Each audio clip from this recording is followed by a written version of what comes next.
అండి. ఈ రైడ్లో భాగంగా అలా వెళ్తూ ఉన్నాను కాఠ్మండు వైపుగా.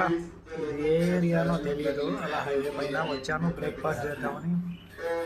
ఇక్కడ చాలానే ఉన్నాయి.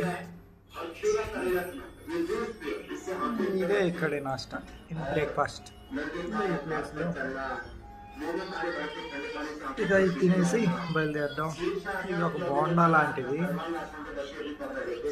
దీంట్లో కొద్దిగా మిక్చరు, ఈ గుగ్గుళ్ళు ఇవన్నీ ఉన్నాయి. ఇక ఈ పానీపూరి మసాలా. మన మాస్టర్ అయితే అక్కడ ఉంది. రోడ్లు అయితే అద్భుతం అండి. ఎంత అద్భుతం అంటారా? అస్సాంకు మించిన రోడ్లు అంటే అర్థం చేసుకోవాలి ఏ విధమైన రోడ్లు.